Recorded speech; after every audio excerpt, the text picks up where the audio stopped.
The Zereth Interstellar Salvage Auction was the kind of place where dreams and disasters went to die, sometimes in the same lot. Evan Rourke had been here before, usually to scavenge for parts.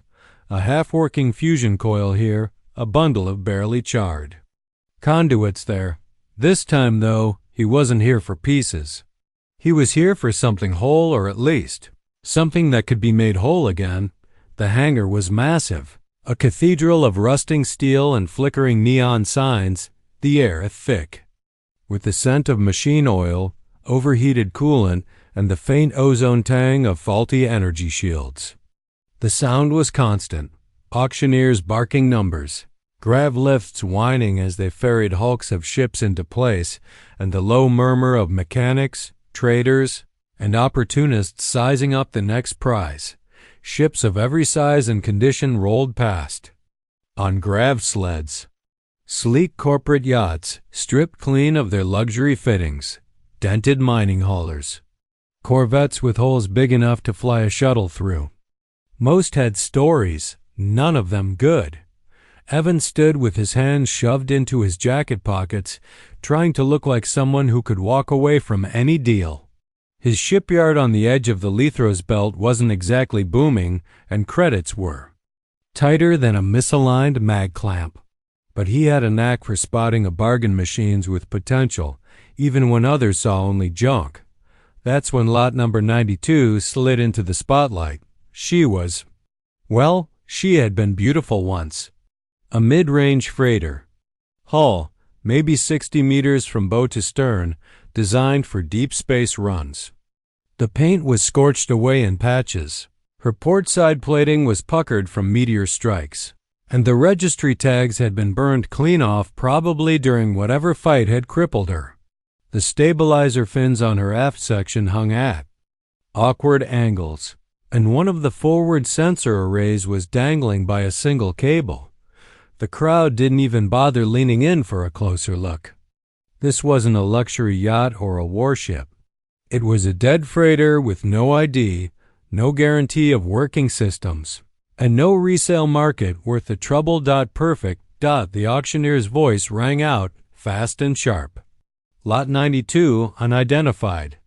Deep-range cargo vessel, salvaged from the Perseid drift. Condition, unknown. No registered owner on file. Starting bid at 2,000 credits. Someone in the crowd shouted before he could finish. The auctioneer nodded. 2,000, do I hear 2,500? A pause. No takers. Evan felt that familiar itch in his chest, the one that whispered this could be something.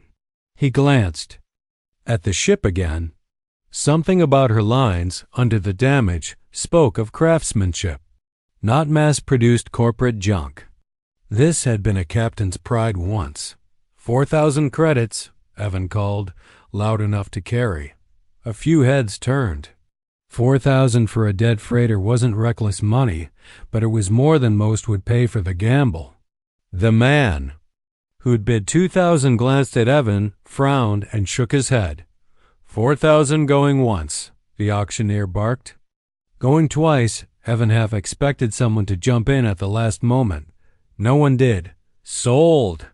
The hammer came down with a sharp crack that echoed through the hangar. Lot 92 to bidder 314. The datapad in Evan's pocket chimed, confirming the transfer of ownership. The crowd's attention moved on instantly as the next wreck rolled into the light. Evan didn't linger either. He signed a standard salvage release, paid the docking fee, and arranged to have the ship towed to a small repair bay at the edge of the station. No one asked him why he wanted it. No one mentioned its name. And no one said a word about what was still living inside. 2 days after the auction, the freighter finally arrived at Evans Bay. It was an ugly tow-3 service drones dragging the battered hull like stubborn mules pulling a broken cart. The moment the maglocks clamped onto the bay floor, the drones detached and drifted away without ceremony. Even the automated systems didn't want to linger. Evan stood at the base of the boarding ramp, staring up at what was now his ship. Up close, the damage was worse than he'd realized.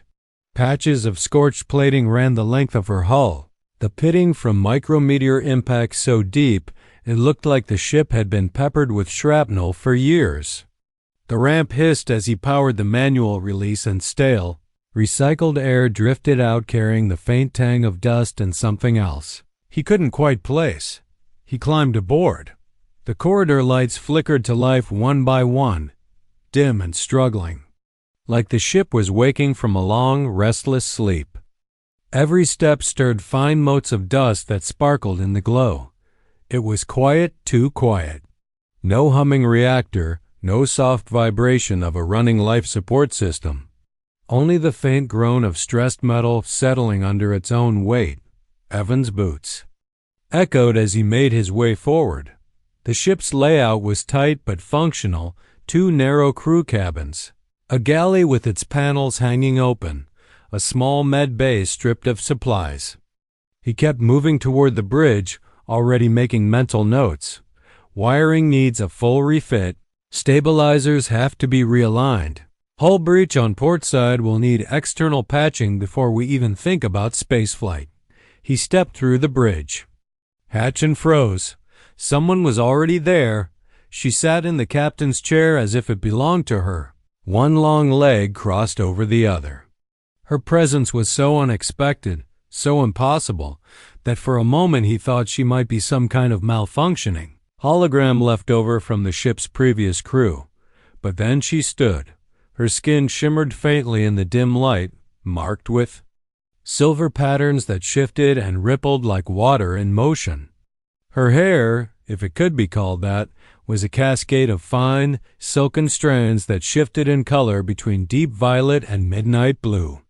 And her eyes large, luminous, and gold locked onto his with a steady, unreadable gaze. "This vessel is my home," she said, her voice low and resonant, carrying an almost musical hum beneath the words. "Who are you to enter unbidden?" Evan blinked, mouth half open. I'm the owner. I bought this ship at the Zereth auction." The faintest crease appeared between her brows. "Then you have purchased me as well." That made him laugh nervously, the sound bouncing awkwardly off the metal walls. "I didn't buy any passengers, just the ship. You misunderstand." She stepped closer, moving with a fluid grace that made the air feel charged. "My people bind ourselves to the vessel. We serve. When ownership changes hands, we follow." Her golden eyes softened slightly, but there was no doubt in her tone. "By law and by vow, I am yours." Evan took an involuntary step back. "You're telling me you're—" "What? Some kind of live-in mechanic? Navigator?" Her expression didn't change. "Your bride." The word landed like a piece of stray debris hitting a viewport, sharp, jarring, and impossible to ignore. Evan opened his mouth, shut it again, and rubbed the back of his neck. This was absurd. Some kind of alien cultural misunderstanding, maybe. She was clearly intelligent, and more importantly, clearly real. But there was no sane way that she actually believed herself to be his wife, just because of some salvage paperwork. And yet, she didn't look like she was joking. "What's your name?" he asked finally. "Lyris V. Holland," she said. "Last of the Vorethel navigators." The title sounded weighty, like something ancient and respected. He didn't know what a Vorethel navigator was, but he had the sudden, uneasy feeling that it wasn't the kind of thing you could just buy at a junk auction. Evan stared at her, still trying to process the word bride as if it were some kind of mistranslation. She didn't blink. "You're serious," he said finally. "I am bound by the oath of continuance," Lyris replied, her voice steady. "The vessel and its navigator are one. Ownership of the vessel transfers all rights and responsibilities, material and personal." Evan leaned back against the edge of the console, crossing his arms. "Yeah, see, that's not how it works where I'm from. You sell a ship, you don't sell people along with it. That's slavery." "Slavery," she repeated slowly, as though tasting the word. No, this is not ownership in chains. It is a union, a merging of purpose. Which you call marriage, Evan muttered. Which is marriage, she corrected. Among the Varathel, the navigator's life is sworn to the ship. When a new captain takes the helm, the navigator accepts them as life mate. There is no ceremony because the oath was already made to the vessel at birth. Evan ran a hand through his hair. At birth? Wait, so you were raised on this ship? Her gaze drifted around the bridge, and something in her expression softened. I was born aboard the Aurelus Dawn. My parents were her crew, my teachers her systems. I learned the stars through her viewports, the currents of hyperspace in her hum. By the time I could walk, I could plot a jump route without instruments. She moved closer to one of the flickering displays, brushing her fingers over the cracked glass. The dawn was my cradle, my tutor, my world. And when my parents passed, she became my charge. I have never lived planetside. Evan watched her carefully. He could hear the weight of years in her tone, maybe decades, maybe longer. And you've just been drifting out here all this time? I carried traders, explorers, and once a diplomatic envoy. But then the raiders came. They chased me across 3 sectors. They killed those who sailed with me. After that, I was alone. Something in Evan tightened. It was one thing to find a squatter on a derelict ship. It was another to find someone who'd survived loss after loss, clinging to a dying vessel, like it was the only thing keeping her alive. Still, he wasn't ready to accept the whole alien bride thing. Look, he said, keeping his voice even. Where I'm from, marriage means mutual choice, not just some automatic deal because I signed salvage papers. So if you feel trapped, you can leave. I'm not going to stop you. Lyris tilted her head, studying him like he'd just spoken a language she'd never heard. You misunderstand. I am not trapped. I follow because the oath gives me purpose. Without it, I am untethered. She moved to the navigation console and began running her fingers across the surface. At first, Evan thought she was just checking systems. Then he noticed the display shifting not in response to mechanical commands, but to her presence. She's keyed to you, he realized. Lyris nodded. My neural imprint is woven into her core. I am her navigator not simply in skill, but in essence. Without me, she cannot sail the deep currents. Without a captain, I cannot fulfill my role. She met his gaze. We are both incomplete. 4. A long moment, the only sound was the soft hum of auxiliary power returning to the bridge. Finally, Evan sighed. All right. I'm not promising anything beyond fixing this ship and getting her flying again. But if you want to stick around, I won't throw you out an airlock. A faint smile touched her lips small, but it shifted her whole face like a shadowed world catching its first light. That is acceptable, Captain. Over the next few days they settled into a rhythm. Lyris was quiet, but she worked tirelessly.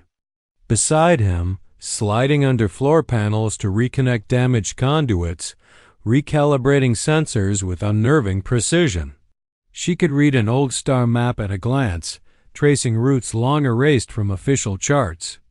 She corrected his navigation estimates without touching a single console, murmuring adjustments from memory as if she could feel the pull of distant systems in her bones. Evan began to realize that having her aboard wasn't just a cultural complication, it was an asset. The Aurelus Dawn wasn't just a salvage prize. With Lyris at the helm, she could be something far greater. But there was one thing Evan noticed and didn't comment on.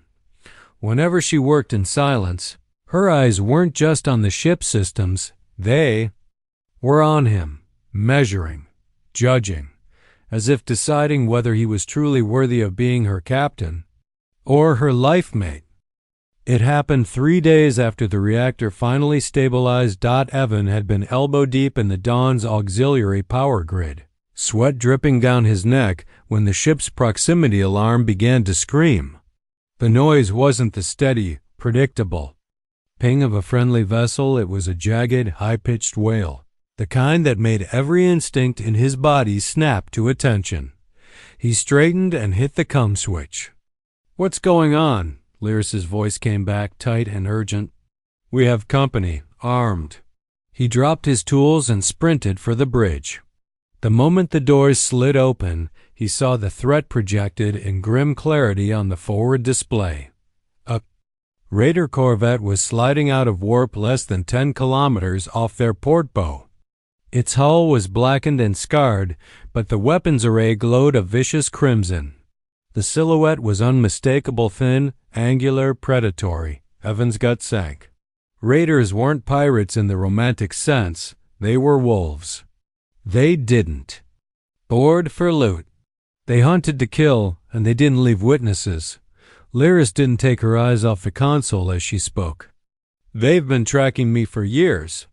They want the memory core in my neural imprint, the charts I carry." Evan dropped into the co-pilot seat. "Well, they can't have it." "They will not stop," she said simply. A deep shudder rippled through the Dawn's hull as the corvette fired its first salvo. The shields, still jury-rigged from the last repair session, flared weakly under the impact. "Reactor output's too low for a straight fight," Evan said, scanning the damage readouts. "We can't trade blows with them." "We won't," Lyris replied, her hands already moving across the controls with the speed of instinct. "Hold engineering. I'll take the helm." Evan didn't argue. If there was one thing he'd learned in the last few days, it was that Lyris could fly. He bolted from the bridge, skidding down the corridor toward engineering. The moment he reached the reactor room, the Dawn began to move, not the sluggish drift of a wounded freighter, but sharp, deliberate maneuvers. He could feel her banking. Hard, the artificial gravity momentarily struggling to compensate. On the come, Lyris's voice was calm, almost musical despite the situation. "I will bring us into the debris field at bearing 310. The asteroids will limit their maneuverability. I need more power to thrusters now." Evan gritted his teeth and shoved the reactor past the red line. Warning lights blazed across the console, but the thrusters roared in response.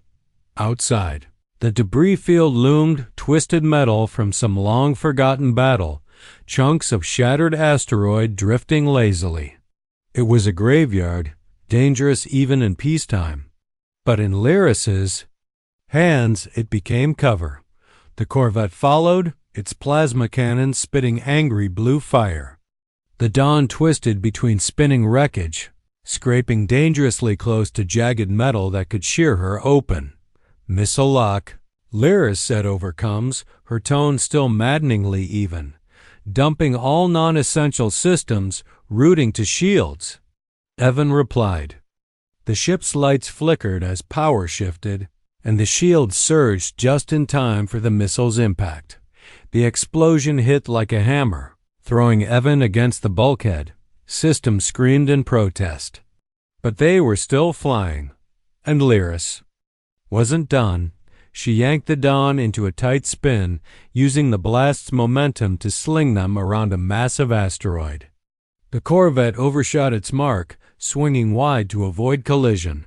"Now," she called. Evan slammed power into the railgun, the only real weapon the Dawn still had.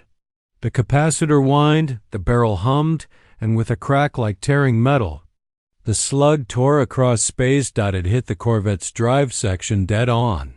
The explosion bloomed in a silent, violent flower, scattering fragments into the void.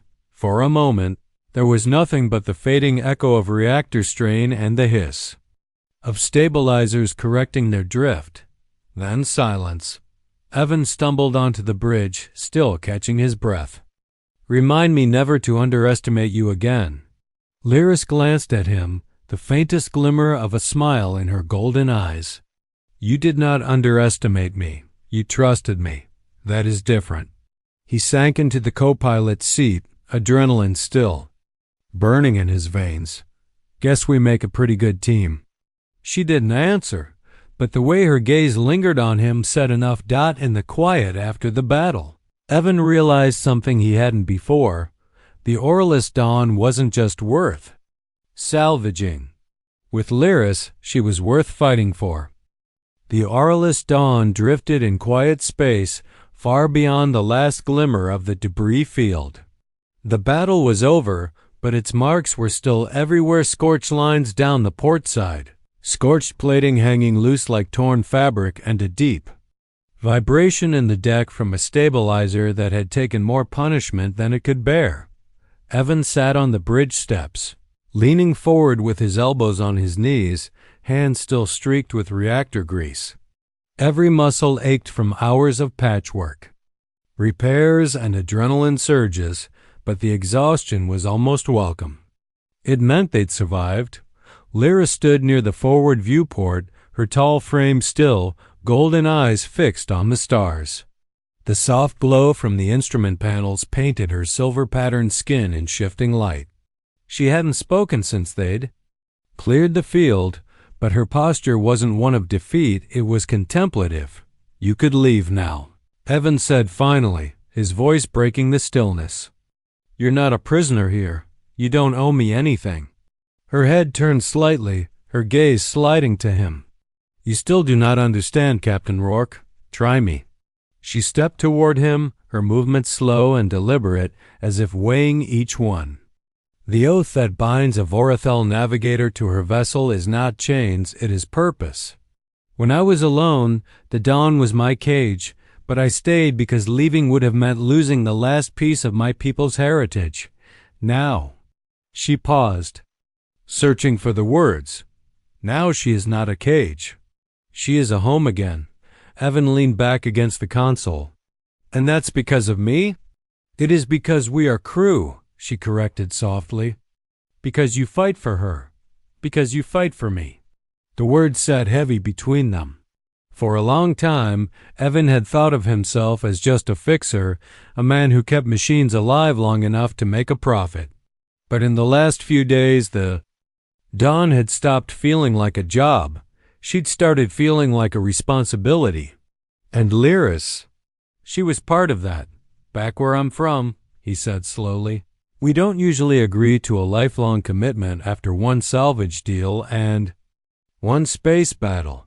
Lyris's lips curved into the faintest smile. Then consider this the longest courtship in your history. I have been with this vessel since my first breath. You are the first captain I have chosen to remain with of my own will.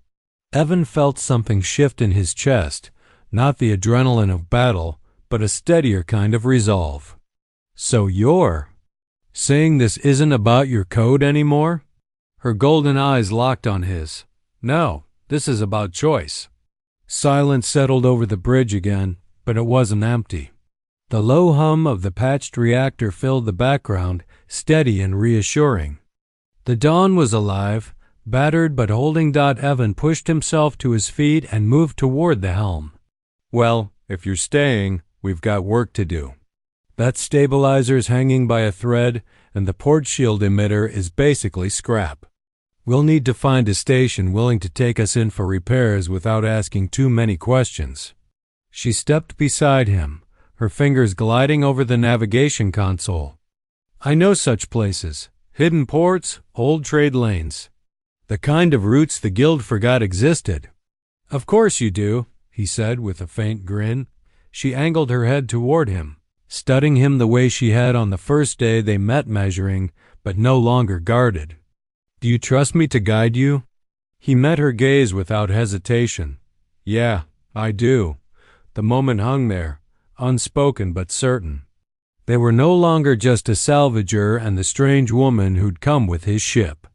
They were captain and navigator. Crew, partners. Outside the viewport, a star field shifted as the Dawn's thrusters came alive, carrying them away from the wreckage and into open space. The void ahead was dark and endless. But Evan found himself smiling, because with Lyris at the helm, it didn't feel empty, it felt like possibility. Epilogue hours later, as they slipped into the safety of hyperspace, Evan caught Lyris watching him from the pilot's seat. "What?" he asked. "You humans," she said thoughtfully. "You fight as though you have nothing to lose, yet you protect as though everything depends on it." "That's one way to put it," Evan replied, not sure if it was a compliment or a warning. "It is why," she said, turning back to the stars. "I will follow you wherever you go." And for the first time since buying the Dawn, Evan realized the auction hadn't been a gamble after all, it had been the best deal of his life.